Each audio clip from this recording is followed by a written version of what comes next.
great. This is so great to have you. Yeah, thank you. It's so great. Long time no. What? I said we froze you in your excitement for a little bit there, but not a pretty sight, I'm sure. Anyway, welcome, Louis. All the biowork grad students are here. Awesome, thank you.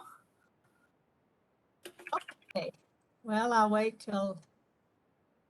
Are we in? Are we ready to go, Esther? Or do we need to wait? 11:31. Okay, let's take it away. All right, it is my pleasure to introduce Dr. Louis Borck to our pro-seminar talk.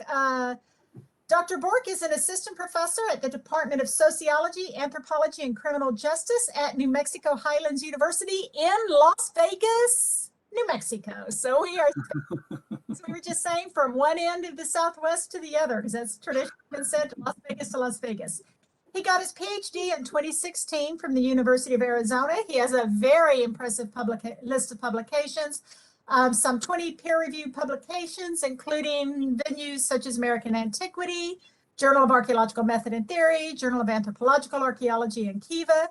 He's also received numerous funding. He did very good getting his doctoral research funded. He's had an NSF Dissertation Improvement Grant, a Wintergreen Foundation grant for a workshop on anarchy theory, and an Archaeological Southwest Preservation Fellowship. So normally we kind of end with those kudos. I also want to add that Louis is, I think, part of this new face of archaeology that's really trying to sort of transform and make it a little more inclusive than we've been. And to that end, he has been a co-founder of the Black Trowel Collective Micro Agents Program, which helps out poverty-stricken archaeology students, of which we all know there are a few out there, as well as established a scholarship for Indigenous students to attend his Galena Landscape Archaeological Field School. So with that, Louis, welcome and take it away.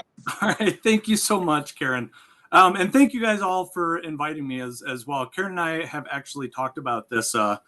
I think she originally reached out to me when I was still teaching at the University of Leiden in the Netherlands, and that was before we all started getting comfortable with doing online lectures. So the trip was just a little bit much at that point. But this is now that I'm back in the States and back in the Southwest, back where I consider to be home, it was a lot easier. So it was great to have Karen reach out again. Am I sharing my screen? I think I am. Correct. Mm-hmm. Okay, perfect. So if you guys have any questions, go ahead and ask them. I won't necessarily always see your faces and stuff. So if you have your hands up, I might not see it. I'll finish early enough where there'll be time for questions, obviously, as well. But this way, if there's anything that is going wrong or something, you guys can let me know what's going on as well.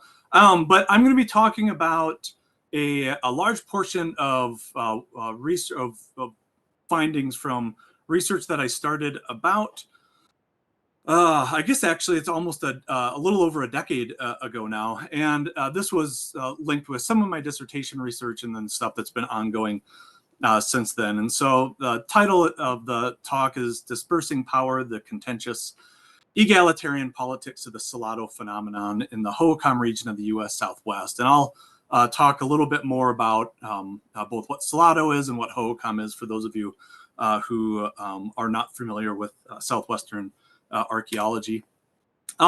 So in this kind of broader process of talking about this, I'll walk through some of the previous arguments that people have had, both for this thing called the Hohokam Classic period collapse that has been argued to happen right around 1450, as well as what Salado is, or what people have argued that Salado is. You can see here on the map of the Southwest that we have some kind of general ideas about where Hohokam archaeology, this is ancestral O'odham archaeology, really, Tohono O'odham, Akimel O'odham, O'odham.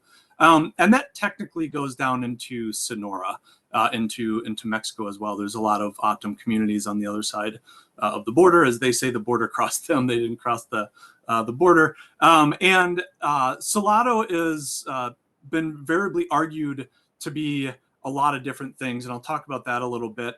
In general, though, now we people have lately been looking at it as a sort of inclusive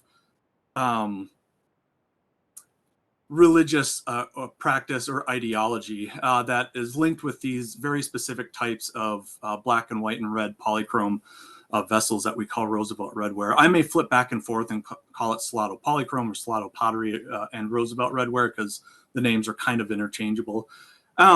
That's previously been argued to be everything from invading groups of people moving into southern Arizona, into the Hohokam region, particularly Pueblo groups, to this more kind of recent understanding of it as a religious practice that was started by Pueblo migrants, particularly folks coming from the Kayenta area. And the period of time that this was happening was about 1200 to 1450. And I'll talk a lot about why this type of pottery and this religious practice became so widespread so rapidly in the southern Southwest. And I'll show you maps of how quickly this spreads as well, really from about the 1300s to the 1400s. It just sort of, geologically, as archaeology time goes, kind of explodes across the landscape. I'm also going to talk to you guys about previous arguments, again, of the Hohokam cultural and technological change that happened around 1450. And then we're going to examine those in comparison to Salado material culture, social movement theories, critical or anarchist archaeological theory, and then obviously O'odham histories as well. A lot of this has been published. Some of it's in my dissertation. Others have been published in a recent book chapter called Dispersing Power. Sounds familiar. And there's another one coming out with me and Jeff Clark, who's often a co-author with me on these, in a overview of kind of classic and late classic period Hohokam archaeology. And the data or the analysis I'm going to be talking to you guys about focuses on about 2,800 dated settlements throughout the Southwest. Not the entire Southwest, but pretty much everywhere that has Salado polychrome, except for in Mexico. There was a complications with the border for pulling together data for this data set. And that's with sites with more than 12 rooms, right? So smaller sites than that aren't actually included in this. The focus of that 2,800 sites, or those 2,800 sites, is a subset of sites, about 580 of these that have ceramic data. All together, for pulling this analysis together, it was about 4.7 million analyzed ceramic sherds and whole vessels that make up the database. Included in this, and this is the Cyber Southwest database, which is what it's called now. When I used to work on it, it was a Southwest Social Network database. And included in this are excavations of my own at 11 sites along the border with Mexico and Arizona that date from about 1200 to 1450. Basically right at the border of Arizona, Mexico, and New Mexico, all the way over to the eastern edge of the Tohono O'Odham nation. And we'll talk a little bit about some specifics of those sites as well. And just to kind of frame where the talk's coming from, a lot of this is focused on some kind of work to recapture some of these, some pasts that have been lost or even potentially erased. And Mike Wilcox wrote about this about a little over a decade ago in a critique of Jared Diamond's work, but also just kind of more broadly some stuff that had been happening in the Southwest. And he writes, when the first groups of American archaeologists and anthropologists came to investigate reports of a massive irrigation system, this is in Phoenix, in the broader Phoenix Basin, large abandoned village complexes and massive adobe great houses in 1880, they had trouble believing that any connection existed between this advanced civilization and the starving and impoverished O'odham. Rather than documenting the tragic consequences of American agricultural policies and the recent collapse of the O'odham economy, which was happening right before their eyes, they chose instead to invent an imaginary ethnic group based on the O'odham word Hohokam, for those who have gone before, all used up. And so the Hohokam were invented and the Pima lost their past. The Pima is the earlier term for Akimel and Tohono O'Odham. And what is surprising is the degree to which their history has been largely ignored by archaeologists and historians and replaced with other more fantastic tales of disappearance or invisibility. The act of selection, of deciding which stories to tell and how to tell them, is itself a subtle yet pervasive instrument of conquest. And finally, one could argue that the most damaging collapses and failures they have endured have been at the hands of scholars who have not accounted for their presence in a modern world or failed to tell stories which explain their presence. And so in some part, the research I'm going to be talking to you guys about today is an effort to tell stories which explain autumn presence, and not even just survivance or resilience, but thrivance, if you want to call it that. It's also kind of framed within some of Donna Haraway's work, particularly ideas that technology is a neutral, right? We're always inside of what we make, and everything that we make is inside of us. We're living in a world of connections, and it matters which ones get made and unmade. And we'll talk about this a little bit later. And besides just our ability to see kind of choices within the material culture that we analyze, this is also this kind of what connections, material connections get made and unmade is really important for understanding the context of where Salado polychrome and Salado associated architecture moves and where it doesn't move, where it's taken up and where it isn't taken up within the Southwest as well. And finally, I'll talk, a lot of this is framed within a kind of broader umbrella of anarchist theory. As Bell Hooks says, part of the heart of anarchy is dare to go against the grain of conventional ways of thinking about our realities. Anarchists have always gone against the grain, and that's been a place of hope. And Noam Chomsky, who's a well-known academic anarchist, notes that it's primarily a tendency, anarchy is primarily a tendency that is suspicious and skeptical of domination, authority, and hierarchy. It seeks structures of hierarchy and domination in human life over the whole range, and it asks whether those systems are justified. It assumes that the burden of proof for anyone in a position of power and authority lies on them. So authority isn't self-justifying. They have to give a reason for it. And if they can't justify that authority and power and control, which is usually the case, then the authority ought to be dismantled or replaced with something more free and just. Right? These are really kind of contemporary understandings of what anarchist theory is, or what activist anarchists are often doing. Anarchist theory actually has about 200 years of research and practical organizing around both understanding how power moves through society, also arguing that power isn't just within the ability to make people to do things, but within a broad sort of collective ways of coming together. And so it's distributed or dispersed through the community as well. And one of the other things that anarchists actually argue about, which I'll talk about in a little bit as well, is that there's often intentionality in movements away from these kind of periods of growth that we often think of. And I'll talk a little bit more about that. So I get that anarchy can be a scary term, or is a scary term. I think it's becoming a bit more understood. It has been in the last 10 years, particularly within archaeology and more broadly even outside of it, as more people have started to hear about it, starting really with Occupy Wall Street and stuff as well. Obviously, it's been popularly misinterpreted to mean chaos, right? That's really still the synonym when you look it up in the dictionary.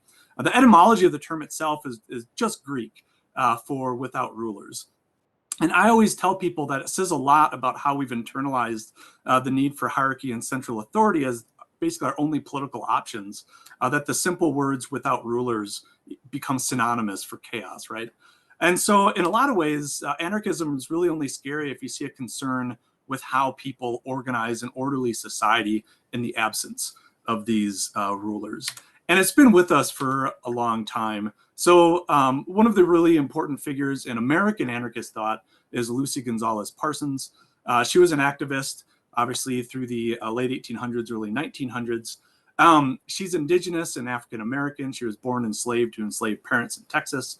She eventually moved up to Chicago with her husband, who was a former Confederate soldier. She had a really interesting life. And the Chicago police labeled her as more dangerous than 1,000 rioters. She helped found the International Workers of the World, the Wobblies.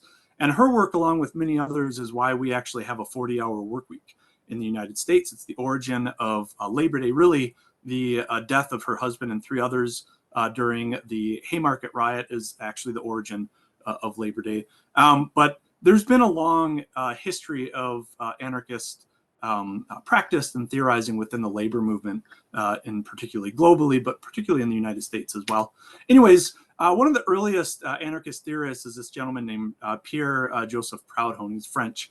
And in the mid-1800s, he declared that anarchy is order, which is why that kind of stereotypical symbol you see of the anarchy symbol has the O around it. That's actually to get people to think outside of anarchy as chaos. A lot of folks don't realize that, but that's supposed to be the order part of anarchy. And so it's the idea is that it's a practice to allow kind of cooperative actions and things like mutual aid, consensual decision making, heterogenization, decentralized networks. All this kind of stuff is central to understanding how folks make decisions, how they structure society.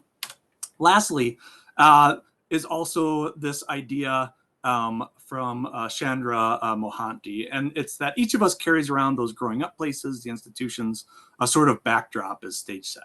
And so often we act out the present against the backdrop of the past and within a frame of perception that is so familiar. And this is also, should sound really familiar, right? As other archaeologists, or I should say archaeologists have argued this as well. Joan Giro famously in the 1980s was noting, particularly in terms of performing the modern state onto the past, how common this is.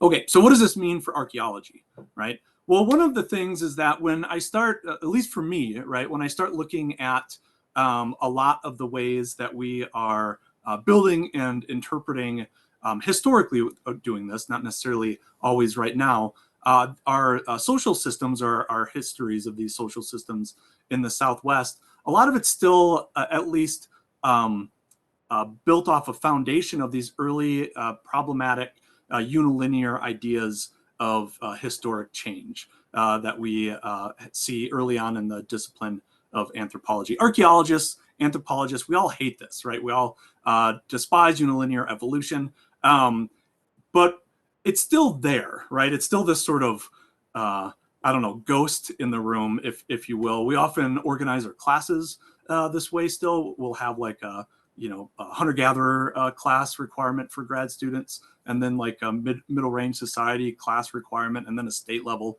class requirement. We tried to get away from this through a number of different ways, like multilinear evolutionary theory, world systems theory. The one that's been more frequently used recently is complexity as a research perspective. And this was really supposed to help us fix this bias of, progress bias, right? Where folks who are not organized like contemporary states are less advanced, et cetera. And the idea was to kind of create a more continuous evolutionary approach than the previous stage-based models, right?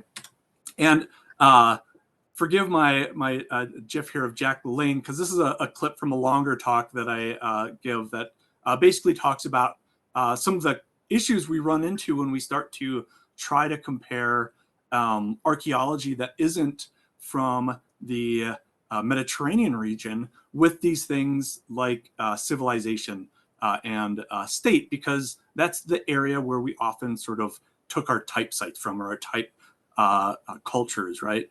And so one of the things that I'm always paying attention to, or trying to, from all these different perspectives kind of crammed together as a big kind of spaghetti monster, right, is that within archaeology, within anthropology, within history, our definitions of what cities are, civilization, states, right, they all emerge from archaeological and historical work in and around the Mediterranean. So anything basically that looks different is bound to look less than, right? Because we're essentially evaluating rugby against football, right? It's never going to quite look as good as American football, or quite the same. And so trying to understand these types of societies as intentionally constructed often then makes other societies look non-intentionally constructed. And so we see this in the Southwest as well. A lot of what we're interested in the Americas and in the Southwest conforms an awful lot to what we decided to use to define civilization, right? We weren't using Scythian encampments or anything like that to do that. So we spend a lot of time at places like these large rock shelter sites, cliff shelter sites in Mesa Verde. Same thing with Chaco Canyon. Chaco Canyon, I've got another article out for review, has a substantial amount of research focus on it in comparison to other types of social systems in the Southwest. And a lot of the places that people focus on are ones that involve more levels of inequality and hierarchy than other periods. But what happens outside of those periods or outside of those areas, right? And or what happens after those things come to an end. And as Carneiro says, if evolution is defined as change in the direction of increasing complexity, then the opposite change in the direction of simplification, cannot be evolution. I would employ some other words such as dissolution, devolution, or retrogression. So these periods that we often think of as collapse or dissolution, really they look unstructured and ungoverned by social organizations because we see these things as not being intentional changes put into place, or we see them as being changes that are necessary only because of environmental restrictions, right? So in a lot of ways, if civilization is urban and aggregating and rational, then these other things, then deurbanization, deaggregation, they're necessarily non-rational or non-deliberate within this framework. Collapse is not necessarily something that we see as positive, except for in very few or limited circumstances. And the other thing is that this is often only seen as the only approach to move through a social crisis. So that's not deliberative, that's not intentional, right? If you have no choices and this is the only thing that you can do to survive, that's still non-deliberate, right? That's you following a railroad track instead of choosing which exit to get off of on the interstate. But these periods of dissolution have a lot of different names, right? My favorite is always the classic period and post-classic period. But we will say things like regression and dissolution, devolution, collapse as well. And so one of the things that we often do when we're looking at collapse is pose particular research questions, right? Like, why did that collapse happen? And what was the result of it? And those are often the two kind of component research questions that we see. So researchers frequently argue that following a crisis, populations will collapse into horizontally organized social systems. They'll swing from these centralized to decentralized organization. And that's a part of the collapse narrative, right? And it really emerges from a perspective that sees hierarchy as built and horizontal organization as natural. And that actually is in conflict in some ways with some early work within some of these same perspectives, right? And so the evolutionary ecologist Christopher Hawkes actually argued that there's nothing in North American ecology by itself to compel either Iroquois institutions or the Constitution of the United States, right? So there's not necessarily anything within these sort of environmental constraints that would actually have people moving in the direction of sharing power instead of aggregating it. And so a lot of times we have to kind of ask ourselves a question in terms of what are choices that people are making, right? And Seb Fowles also argues that complexity still encourages us to read human history as a process of acquisition, right? In which more and more structure is amassed over time, more and more structure, more and more interrelatedness, more and more connections, that kind of stuff. But in a lot of ways, one of the things that folks within the kind of broader sphere of anarchist theory or anarchist, I guess, archaeologies are asking is, what does it mean when people are actually pulling society purposely in that way, right? And they actually see history produced in the tension between this kind of drive to centralize power and this drive to distribute power. Instead of history kind of being built in the tension of people trying to pull and move towards these kind of state level societies, and then social and environmental collapses that pull that apart and pull it down, right? So anarchist frameworks challenge you to move beyond the characterization of egalitarian societies as easily obtained or naturalized, and really explore how actors accept authority as legitimate and resist those that they deem as unwarranted. It really asks you to understand how power moves through society. Which gets us to this kind of idea that when we have social crises, you should see there's a lot of difficult people, if not just outright horrible people in here. But when we have social crises and environmental crises within our societies, our contemporary societies, we don't always move in a direction of pulling that power apart, right? We more than often, or at least as often, decide to move further along the path of centralizing power. And so one of the things that I try to keep in mind when I'm looking at these sort of periods that have been termed collapse in some social situations is still look at the cause and the result, right? But really kind of complicate the why as a choose your own adventure sort of complication, because there's nothing in organizational efficiency. If anyone reads organizational theory, it's dull but really interesting, because they're really kind of trying to understand what type of decision-making organization works best in what situations, right? And there's nothing in organizational efficiency that would argue against maintaining or increasing hierarchy in these kind of hinge points, or these social inflection or environmental inflection points. And so I'm really interested in understanding why people might move towards more verticality, or why they might move towards a more horizontal kind of organization. And this actually follows some of the degrowth research that people have been working with lately as well, people like James Flexner.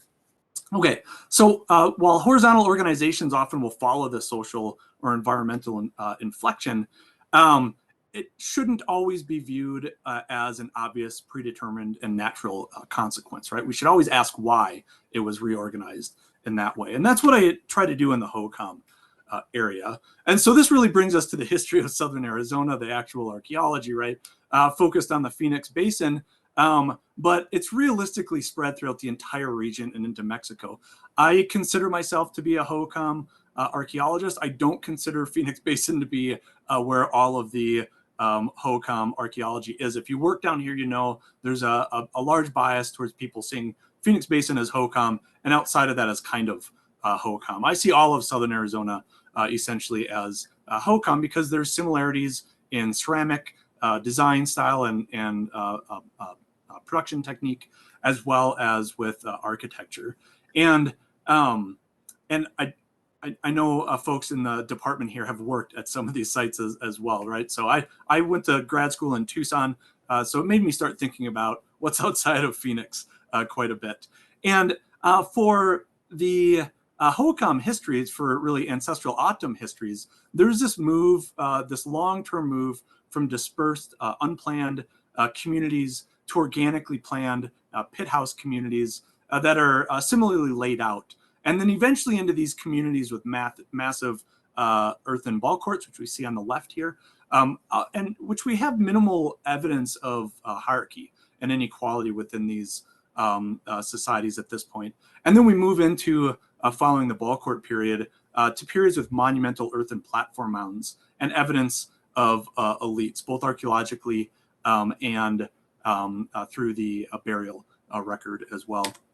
Now, interestingly, this Hohokam history, or this ancestral O'odham history, has a big impact on contemporary history. There's no way Phoenix would even probably exist, or at least exist as it is now, if folks hadn't been building a massive irrigation system in the Phoenix Basin, same thing in the Tucson Basin, for thousands of years prior to that. Basically, folks move in and took over the O'odham irrigation systems, and in some case dug out some ones that had been abandoned or were no longer in use. But these massive labor projects actually happened during that earlier ball court period, where we have minimal evidence of inequality, right? These kind of top-down hierarchies that aren't required to do monumental architecture, right? We all know of examples where that's not the case, like at Poverty Point, but more frequently we see it happen within those, right? It's easier to organize that way than it is to organize at a large scale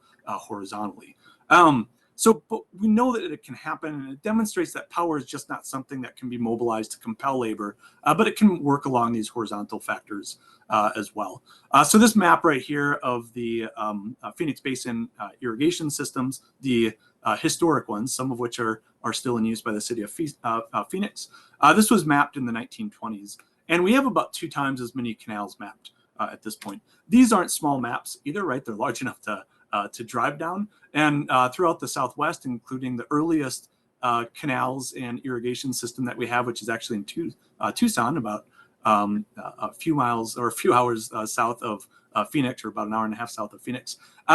We have the earliest evidence of these about 5,000 years ago. Small fields eventually moving into larger and larger fields, and with irrigation canals that are large enough that you can drive in, and deep, right? So people are putting, you can see we've got two different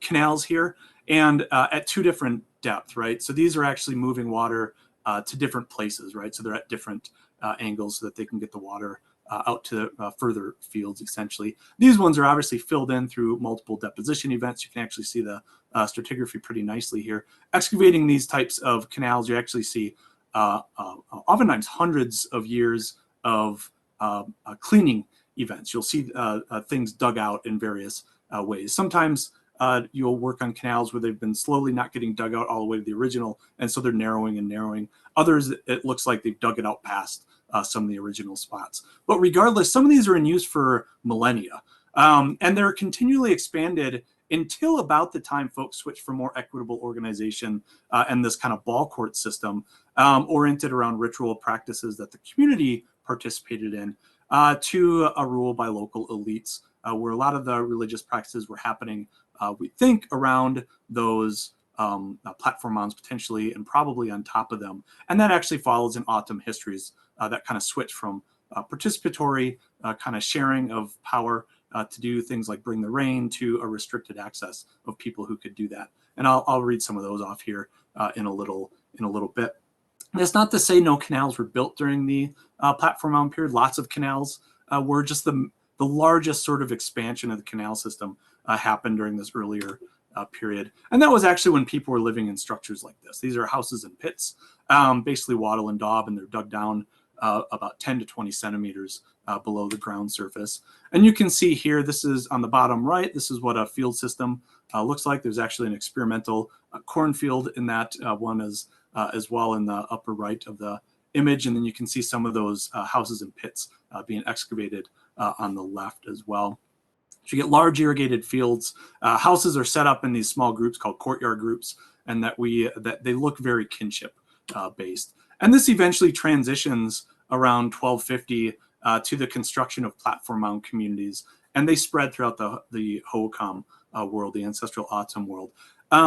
They actually start earlier than 1250, and they start out smaller in places like Gila Bend and Phoenix Basin, but they eventually get quite large. And right about the time that they get to these sort of full size, the platform mound is on the right side of those structures. And that's when they start to move throughout the broader Hohokam world. So this period is commonly considered to be one of the most hierarchically organized period in the Hohokam region up until this point. But this is locally hierarchical and regionally horizontal, right? So it's not like there's a centralized king or something in one place that's in charge of all the platform mounds or anything like that. What it looks like is that we have regional elites, and they seem to be, for the most part, on the similar level with each other, but making decisions for their community and or communities. And so it's this kind of mixed horizontality and verticality, which equates with some earlier understandings of things like heterarchy as well, though we often use that a little bit different in archaeology now. And so this is another reconstruction of a platform mound. This is actually from Pueblo Grande, and it has an attached residential unit. That's the adobe compound, which is built around it. And then we get later use of the top of these things as residential areas as well. And what we think was happening is that religious practices were restricted to the platform mound areas. And so there'd be restricted access to these and to the view of these, because often walls were put up so non-elites would be restricted from even watching these things. And in terms of like how people are participating in their daily lives and how they have the ability to kind of maintain their ability to practice these rituals, it shifts a lot from that pre-classic period and earlier, where they're making living in houses and pits or pit houses, I'll just say from here on out to make it more simple, and into these adobe compounds and these platform mound structures. There's a massive shift, and it happens really fast in some areas, to the point where a lot of times people, this change will have happened within like a generation, right? Where a father and their kid, a father will have lived in one way and his kids will be growing up in a completely different one. We know that it's the same, like this is a big architectural change. We know it's the same group of people making these. The archaeological evidence indicates continuity. And in fact, these adobe compounds are structured very similar to those earlier houses and pits or courtyard groups. And so it looks like a similar kind of social layout, just new architectural form. And then the platform mound system falls apart. And as I will argue, is torn apart. And people move back into these houses and pits, these wattle and daub structures, and are living in more dispersed communities like we're seeing prior even to the ball court period.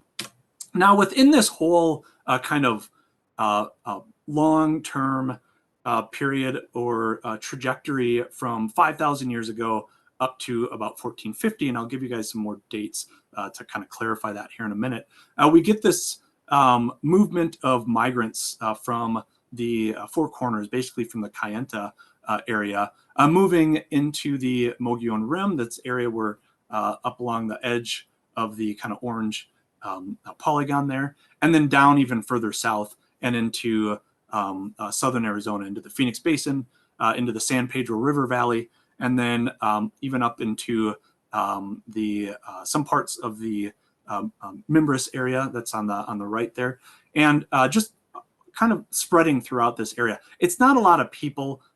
Reconstructed, we think it's probably about 2,000 or so folks moving into this area. And as an example, Phoenix Basin population or demography, kind of reconstruction of how many people were living there at its peak just before the classic period, we're looking at conservatively 14,000, but most people put it at 20 to 30. Higher estimates put it at 40, even up to 120,000. We don't have as much archaeological evidence from the Safford Valley, which is just over down here. And it is a little bit, or it's potentially as large as the Phoenix Basin. The problem is it was heavily plowed under because it wasn't an urban center, and so it was one of the major kind of farming zones for Arizona. And so most of the sites there have been destroyed. And so we sort of are having to make inferences based on the large amounts of material we have without really necessarily a great idea of where they're coming from. Okay, so this movement of migrants down into the southern southwest has been associated with these polychrome vessels that you're looking at here. Both of these are cliff polychromes. We know that this sort of material, this production of these objects spread pretty rapidly through the Southwest. It's been argued to be that a Salado ideology, Patty Crown called it a Southwestern cult. And it really sort of kicks off at about 1300.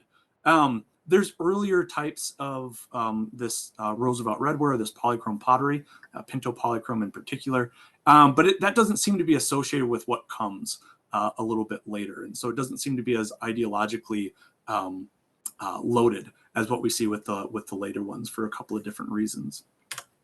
So these are a whole bunch of different examples of this type of pottery. So one of the things we know is that there's evidence of distribution for this that demonstrates that it's really ideas and not material culture that's being exchanged. This is something Patty Crown was arguing in the 90s, because we see real kind of similar patterns of construction, like there's rules that are being transmitted, but everything's being made regionally. And I've got a publication under review with Mary Ownby and Jeff Clark and Jeff Ferguson right now, where we are actually looking more broadly at this, and we're seeing production following same patterns Patty did, Dr. Crown did, but in context where it also looks like we have folks making pottery in using Hohokam production techniques as well. So Dr. Crown and Jeff Clark have argued that Salado ideology was linked primarily by this religiously charged polychrome pottery, and it had decentralized production, and these were heavily linked with feasting events. This is something Dr. Crown and Jeff Clark, Dr. Clark and Barbara Mills, Dr. Mills, have argued extensively, looking at actually increasing sizes of these feasting events through time as the size of these vessels increases quite a bit. And so that kind of brings us to this part, right? This is sort of the, if you think about the organization of these O'odham, ancestral O'odham or Hohokam communities along this sort of continuum of more equitable to more hierarchical, we see in the early period this kind of more equitable organization with little evidence of inequality. During this middle kind of period, we start to see what we call large houses happening. That's from about 0 AD to about 750, 800. And so it looks like there's folks who actually have kind of preferred spaces and much larger structures set up around plazas within these communities. So we start to see some early forms of inequality happening. During the ball court period, that seems to go away. It gets pulled apart, it looks like. And then that shifts dramatically during the platform mound period, where we see this really rapid change in both the kind of technology that people are using to build structures. Although if anyone's built wattle and daub, they know how to make puddled adobe. And the sudden presence of these really massive platform mound structures as well. Right about halfway through this sort of period is when Salado shows up within the kind of landscape of the southern Southwest. And as you can see, based on what we see at sites where Salado is present, it is present on some platform mound sites. The vast majority of sites that it's present at have no indication of hierarchy or inequality. And it's something that Jeff Clark likes to say, it's a pot that everyone has in their house, right? Even though it is could be considered a prestige item in other situations. But it's also a part and parcel with this more participatory ritual practice, this feasting practice that's happening, right? Everyone's generally involved in feasting events even today. Okay, so people have argued that at the end of the platform mound period, it ended because of a collapse in the Hohokam region. And that it's this dramatic population collapse from starvation due to irrigation collapse. And this is actually something that folks have argued specifically from data from the Phoenix Basin, or that there's a slow population decline rather than a long-term collapse or even continued growth until European contact. That's coming from data in the Phoenix, San Pedro, and Tucson. Others have looked at it as ending because of migrant invaders. It's mostly from data from Phoenix. And then that there's a broad regional downturn that's kind of linked with one or two. And one of the things that always sort of struck me for most of these explanations is they didn't really explain why this shift happened everywhere, right? And this broad regional downturn that's happening during the 1450s is not as bad as regional downturns that have happened at other time periods in the Southwest as well earlier than this. And so that also didn't seem like it would be this kind of environmental restriction forcing this sort of dissolution and dissipation into smaller communities. So one of the questions I was asking them based on this history is, why didn't these individual crisis events, emergence of these hierarchies and disconnection of people from the kind of power systems they participated in before that, these other things like canal blowouts, stuff like that, why didn't they lead towards increased levels of hierarchy across the Hohokam world, like we also see around the contemporary world and through the past, right? Also, why did the platform mound system end and not increase in power? And this is really where O'odham histories are helpful. So a couple of, I'll read through a few of these. O'odham ancestors built the vakis. These are the great houses or platform mounds. An elder brother appointed the chiefs to live in those vakis and to be medicine men and to have more power than the rest of the people. It's Thomas Van Eco. After giving them the chiefs at the vakis, this power, they started fighting. So, for example, Buzzard thought himself as powerful as the gods. Takanamkan Savani, Sun Power Medicine Man, and Siltank Savani, Blue Turquoise Medicine Man, who is the elite or chief at Casa Grande, fought viciously over access to elite goods. And this conflict between the medicine men or chiefs that were given power was so great that Elder Brother eventually enabled the conflict to give birth to Hohok, and evil was introduced into the land. And because of this punishment, Buzzard, the medicine man from the Vipaki Buzzard's house, who already felt he had the power of a god, killed Elder Brother. And Elder Brother's death brought drought to the ancestral O'odham world. Elder Brother eventually returned for vengeance against those who had killed him, and seemingly as well taken advantage of the power he had bestowed to a select few. When he returned, he granted power to many, none of whom were the chiefs or medicine men in charge of the Vipakis, the great houses. And so Elder Brother also taught all of the people who sided with him how to conduct ceremonies that would bring the rain back. And following Elder Brother's return, his raising of an army of newcomers, and him giving them all the power to bring rain, Elder Brother's army then divided into 4 parts to overcome the Vipaki rulers. One army goes south, another one spreads east to west, another goes further south and spreads east to west, and another goes into the Phoenix Basin and spreads east to west, and one went to the north and spread east to west. Okay, well, so to get at this, I wanted to try to understand the movement of Salado Polychrome or Roosevelt Redware through the landscape. And I did this by basically creating a model of the actual distribution, where the pottery's at what time period it's there. A null model, which is understanding a more neutral kind of distribution through time and across that landscape.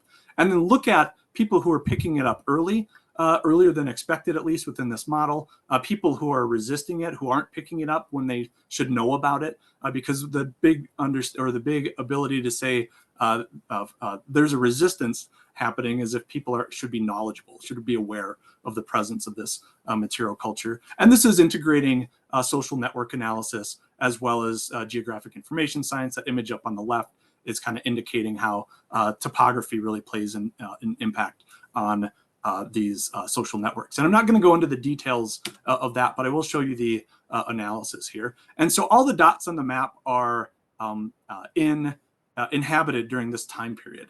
And so they're not, it's not just every dot that we have, right? So from 1200 to 1250, these are all the inhabited sites, with more than 12 rooms, at least in the database, during this time period. And so we don't really get a lot of Roosevelt Redware starting up at this point.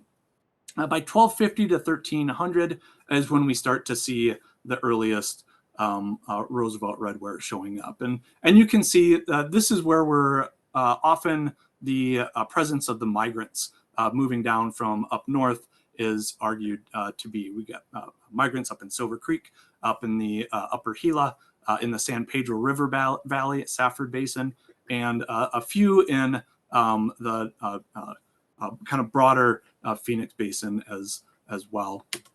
And then by 1300 to 1350, that orange line is the null model. That's the more neutral spread of where this material culture should be at. We start to see changing patterns of what sites are picking up a lot of Salado polychrome. So purple and red are 50% or more. I'm sorry, purple and blue are 50% or more. And we see ones that should know about it but don't, like down in the Tucson Basin, in the Santa Cruz River Valley there, we have people without very much Salado polychrome when their neighbors just the next valley over have a lot. All the way down in the southwestern portion of New Mexico, as well as southeastern portion of Arizona, which you'll see more here in the next slide, we have people start to pick it up earlier than would be expected. Same thing here. They're still outside this kind of null model, and they have a lot. And these are sites that I've worked at, not just me, but other people have worked at as well down here. And it's right at this kind of borderland, if you want to call it that, or edge zone between Casas Grandes, which is another highly unequal social system, and then the Hohokam platform mound system. And then by 1400 to 1450, we see a big kind of contraction of inhabited sites. This is happening all over the Southwest. We're getting a lot of aggregation during this time period. But just about everyone has picked up Salado at this point in time. Not everyone, but just about everyone. We actually have resistors here in the Chihuahuan lowlands. That's actually around Baba Kamari, in the Papagoria as well. It's out by the contemporary Tohono O'Odham nation. And that's a really interesting product, which I can talk about a little bit more. But we don't see a lot of this picked up north.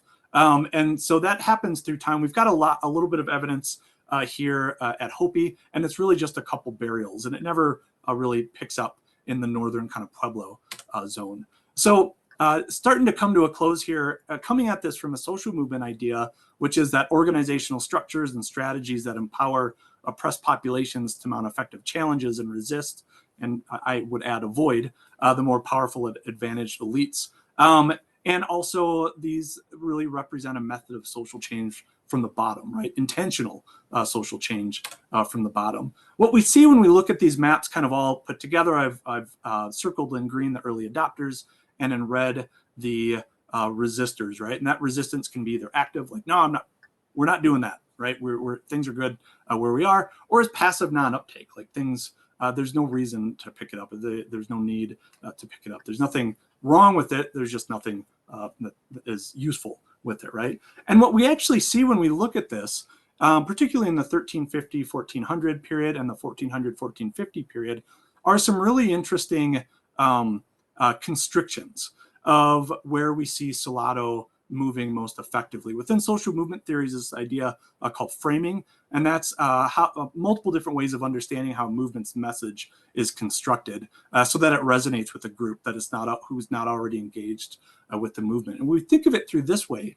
The areas where Salado is moving most effectively is in areas that are under a hierarchical system of a political system. The areas that it moves least effectively are ones where there is either recently a horizontalization that has happened, like with the Kachina system up in the Pueblo world, or there has been a long-term horizontalization in place, like what we see in the Baba Kamari area down in southern Arizona here. In the Papagoria area over by the Tohono O'Odham Reservation, they keep a lot of the material cultural traits of Hohokam or ancestral O'odham material culture and architecture and pottery design and construction, but they decentralize the platform mound system, and suddenly every compound has a small little platform mound. So they are reorganizing in a way that is interestingly very horizontalized but local.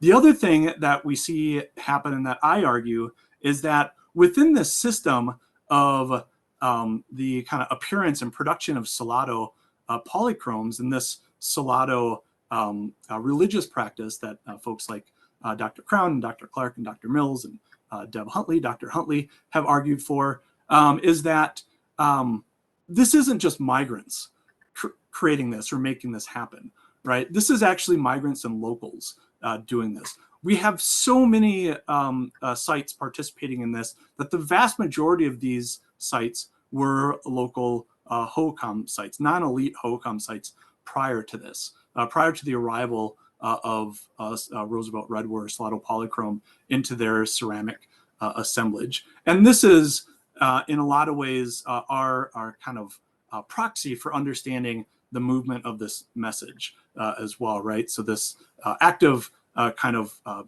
constraint or rejection of these political ideologies that allow for this sort of aggregation of power.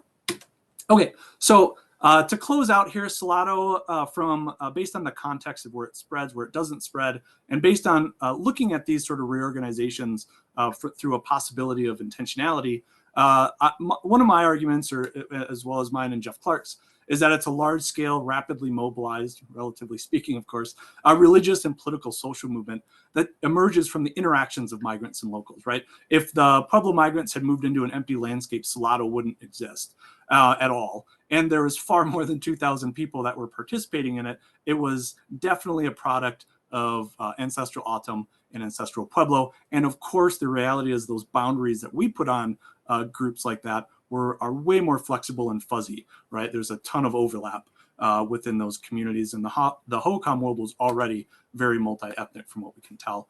It's a product of a political moment in the southern Southwest, and we see a transformation from earlier types of pottery into more ideologically powerful forms, and that probably wouldn't have happened if it wasn't that political moment.